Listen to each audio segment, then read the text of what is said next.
리모델링의 동력이 떨어지는 게 아닌가, 리모델링을 재건축으로 전향할까라고 꽤 많이 계시던데요. 사실은 용적률이 높아지고요.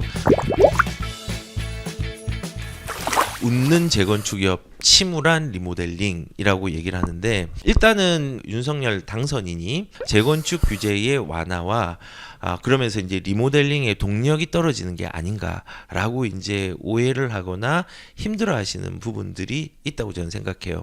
근데 저는 첫 번째 얘기를 드리고 싶은 건요, 모든 구축 아파트가 재건축이 될 수 있는 사업성이 나오는 아파트가 아니라는 거예요.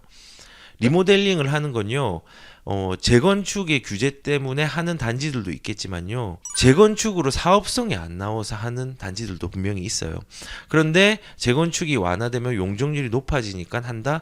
사실은 용적률이 높아지고요, 뭐 예를 들어서 일기 신도시에 리모델링과 재건축에 대한 특별법이 나온다고 하면요, 용역을 해야 돼요. 그것을 수립할 수 있는 기초 용역을 발주를 해야 되고요. 그거 한 1년 걸리겠죠. 그 다음에 거기에 맞게 이제 정책을 발표하고 거기에 맞게 정책에 대한 걸 법률로 만들어야 돼요. 그 시간들이 꽤 걸린단 말이에요. 그런데 어떤 단지들은 사업성이 나오지 않는 상황이고, 그런데 이거를 기다린다고 리모델링 하던 것들을 많이 갔는데 다시 되돌아가자라는 마음으로 다시 되돌아와요. 그러면은 되돌아오는데도 기회비용이 생기죠. 시간과 비용, 이미 썼던 비용에 대한 기회비용이 생기고, 그리고 앞으로 다시 가야 되면 시간의 기회비용이 또 생기는 거예요. 왜냐하면은 그 법이 바뀌는 걸 기다려야 되고, 그리고 법이 바뀌고 난 다음에 그거를 활용을 해가지고 재건축을 하는데도 시간이 엄청나게 걸려요. 리모델링보다 재건축이 속도가 훨씬 느려요. 시간도 돈이거든요. 그래서 지금 많은 분들이 리모델링을 재건축으로 전향할까라고 이렇게 생각하시는 분들이 꽤 많이 계시던데요. 저는 비용이 더 많이 들 수 있고 시간이 더 많이 들 수 있기 때문에 지금 어느 정도 뭐 안전진단까지 갔거나 시공사가 선정된 데는요, 가가지고 미리 새 아파트로 선점을 하는 단계로 가는 게 훨씬 더 유리하다는 생각이 들어요. 그래서 리모델링 이거 안 좋은데, 안 좋지 않습니다. 리모델링과 재건축은요, 둘 다 좋습니다. 어떤 단지한테는 재건축이 훨씬 맞지만요, 리모델링도 그에 못지않게 사업성은 조금 아쉬움이 있지만은 새 아파트로 됐을 때 크게 부응할 수 있습니다. 리모델링으로 입주한 데 보세요. 새 아파트 돼서 5억이 올라버렸잖아요. 그런 아파트들도 있다는 겁니다.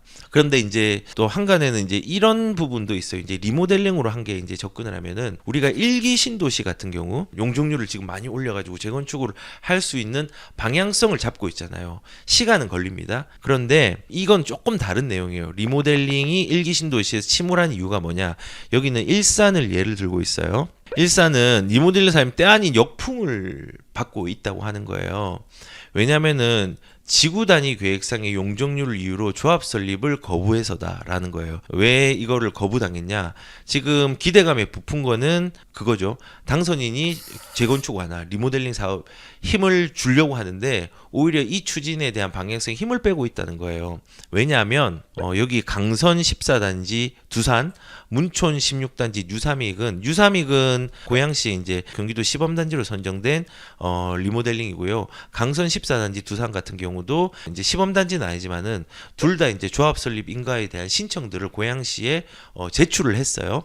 제출을 했는데 어떻게 되었을까요? 문제가 생긴 거예요. 조합 설립 인가 보류하겠다 라고 나온 거예요. 그러니까는 난감한 거죠. 아니 왜 보류하냐? 지금 여기가 3종 일반 주거지역이라서 용적률을 많이 쓸 수 있고, 유삼익이나 문촌 같은 경우는 뭐 160, 180 사이에 있는데 왜 안 되느냐? 이거 다 쓸 수 있지 않느냐라고 얘기를 하는데, 여기에서 어떤 걸 들었냐면요, 이런 거예요. 지구 단위 계획에서는 180 정도밖에 용적률을 못 하고 있다. 그러니까는 이거 리모델링을 할 수 없다라고 이제 얘기가 나온 거예요. 그러니까 화가 났겠죠. 하지만 저는 이게 단기적으로도 이거는 용적률을 지구 단위고 180%로 묶여 있다고 하더라도 풀 수 있고요. 그 이유를 설명드릴게요. 앞으로의 방향성도 풀 수 있습니다. 그거는 장기적으로는 국가에서 풀어주는 거고요. 단기적으로, 중기적으로는 지자체에서 아마 손들고 이거를 풀어줄 수밖에 없을 겁니다. 왜냐하면 국가에서 방향이 그렇고, 그 다음에 지침도 사실은 풀어줄 수밖에 없는 구조거든요. 왜냐하면 국가법을 볼게요. 이게 국계법이에요. 아까 두산이랑 그 유삼익은 3종이에요. 3종 같은 경우는 용적률을 300%까지 쓸 수 있어요. 근데 이 시행령을 받아서 조례를 만들거든요. 이 시행령 안에서 조례에서 지역에 맞게 용적률을 정할 수 있어요. 그런데 고양시 조례에서는 3종 일반 지구 지역이 300%가 아니라 이 안에서 정할 수 있기 때문에 250으로 조금은 축소시켜서 250%밖에 안 돼요. 그런데 이제 문제는 뭐냐? 제가 또 지구 단위 계획을 찾아봤거든요. 이게 유삼익이랑 강선이에요. 이 지구 단위 계획을 어떻게 묶어놨냐면 여기 보이시나요? 180. 용적률을 180으로 묶어놨어요. 그리고 두산 같은 경우도 180으로 묶어놨어요. 그러니까 논리가 맞죠. 무슨 논리냐? 180이니까는 이거 더 못 올리니까는 일단 조합 설립 인가에서 하는 거 효과가 없다라고 고양시에서 보류를 했겠죠. 그런데 여기에서 이제 저는 공무원들이 좀, 저도 공무원 출신이긴 한데 너무 아쉬운 게 있어요. 이게 되게 겁이 많아요. 이게 이제 정한 데서 뭔가 조금만 벗어나려고 하면은 되게 무서워하는 거예요. 왜냐하면 법은요, 사람이 법을 지키기 위해서 있는 게 아니라 사람을 위해서 법이 있는 거거든요. 그럼 법이 조금은 잘못됐거나 혹은 다른 가능성이 있으면 꼼꼼하게 살펴봐야 되는데 그런 거를 조금은 좀 세심하게 안 살피는 것 같아요. 지금 고양시의 지구 단위 계획 지침을 보면요, 이런 게 있어요. 용적률을 완화할 수 있는 기준들이 있어요. 리모델링의 경우 고양시 도시계획 조례 내에서 관련법의 관련 규정에 따라서 용적률을 완화할 수 있다. 완화할 수 있고 지구 단위 계획 결정된 용적률은 다음과 같은 그림 좌측에 명기되어 상단에 아파트 용적률, 하단에는 근생시설 용적률 표시한 된다. 아까 이거 180으로 여기 표시된 거 봤죠? 여기 180으로. 그러면은 이게 뭐냐면 리모델링을 한다고 하면은 조례 내에는 용적률이 얼마죠? 용적률 250이잖아요. 250 이내에서 우선은 풀 수 있는 거예요. 그리고 이게 단기적으로 풀 수 있는 거고 장기적으로는 300%까지 혹은 더 이상도 국가의 정책의 지침에 따라서 변화가 될 수 있는 거예요. 그래서 아마 지금 리모델링 지금 울상이다라고 얘기를 하고 있고 분당도 그렇고 이제 일산도 그렇고 평촌도 그렇고 이런 한계가 있는 데가 분명히 있을 겁니다. 하지만 이거는 국가의 장기적인 정책으로 펼 수 있고 리모델링에 대한 어떤 기준이라든지 이런 것들이 계속 정립되고 있고 지침들을 보면은 리모델링의 완화 조항들이 있는 데가 일부 있기 때문에 이거는 진행도 할 수 있는 부분들 충분히 저는 있다고 생각이 들어요.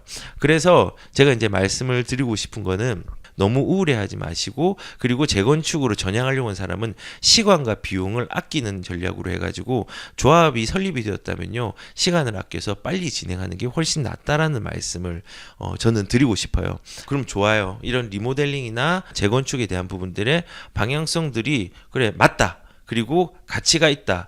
이제 생각을 하지만은 문제가 또 있죠. 분당 일상 꿈틀거리지만 현장선을 살 사람이 없어요라고 얘기를 하고 있어요. 이게 이제 고민을 해야 되는 신규 공급 방식이 새롭게 도입이 되면서 그리고 정책이 바뀌면서 새로운 성장통으로 저는 작용이 된다고 생각이 드는데 저는 앞으로는 거래는 될 것 같아요.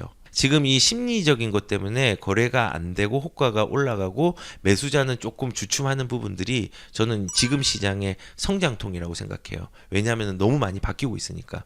그래서 실제로 원래는 수순이라고 하면은 호가가 먼저 올라가는 게 아니라 거래량이 많아지면서 이게 사람들이 관심을 가진다는 표시거든요. 그러면서 호가가 올라가야 되는데 거꾸로 정책의 기대 심리 때문에 호가가 먼저 올라가고 거래량은 그대로인 경우예요. 요거는 매수자와 매도자의 미스매칭이 되는 시장이에요. 그런데 지금 거래가 안 되고 좀 가격이 세 보이죠. 근데 저는 거꾸로 무주택자의 입장에서 얘기를 드린다고 하면요. 지금 이런 시장이라도 집을 사는 게 맞다고 생각이 들어요. 이제 선거가 끝나면 오히려 이런 이제 관망세들이 더 불확실성이 해소가 되기 때문에 조금은 가격들이 지금보다는 거래가 되면서 움직일 수 있는 여지가 되게 크다고 저는 생각이 들어요. 왜냐하면 첫 번째는 일단은 7월 31일까지 계약갱신 청구권이 만료가 되잖아요. 만료가 되면서 전세가가 상승을 할 거예요. 전세 수요자들이 이제 시장에 또 나올 거예요. 그러면서 전세가가 상승하거나 이제 전월세에 대한 부분들의 가격들이 움직이겠죠. 그리고 두 번째는 보유세를 확정을 하는 시기가 지방선거랑 일치하는 6월 1일이죠. 보유세 확정한 사람들이 이제는 보유세가 확정이 되었으니까 매물을 거둬들이는 시장이 될 거예요. 그래서 공급에 대한 기존 거래가 되는 공급량들이 상대적으로 조금 줄어드는 시기가 될 거예요. 그리고 전세자금 대출의 완화들이 일어나고 있어요. 지금 실질적으로 우리은행이 내일부터 전세자금 대출에 대한 어떤 세계의 규제들 10월 달부터 조금은 규제를 했던 부분들을 풀기 시작했어요. 내일부터 풀립니다. 그래서 전세 시장도 좀 활성화가 이제 될 거라고 좀 생각이 되는데 이런 그 전세 자금 대출 완화로 시장의 이제 간접적인 유동성도 좀 풀리는 시장이 좀 될 거라는 생각이 들어요. 그러니까 가격들이 좀 움직이겠죠. 그리고 가격의 움직임의 속도를 조절하는 변수는 지방선거라고 말씀을 드렸는데 이러한 그 지방선거도 이제 가격의 움직임, 거래를 할 수 있는 여지를 만드는 거니까는 거기에는 분명히 좀 작용을 할 것 같아요. 그래서 우선은 만약에 이 그 무주택자들의 거래 장벽이 당분간 성장통으로 인해서 조금 더 어려워지는 시기가 조금 일부 있을 수는 있지만은 그 시기에 어떤 피해를 입지 마시고 저는 개인적으로 지금이라도 무주택자면요 내 재정에 맞게 진입을 해서 특히 실거주면요 정말 안전합니다. 저는 늘 얘기를 했지만은 실거주는 하락과 상승에 상관없이 내가 내 재정의 여력에 맞게 대출을 해가지고 간다고 하면요 전혀 문제가 될 수 없어요. 10년을 가져가 보세요. 이게 어떻게 되는지. 반드시 가격들은 우상향되어 있어요. 그런데 다주택자들은 문제가 될 수 있지만요. 실거주, 무주택자라면요. 반드시 그 기간에 연연치 마시고 집을 사는 거는 저는 적극적으로 좀 권면을 드리고 싶어요.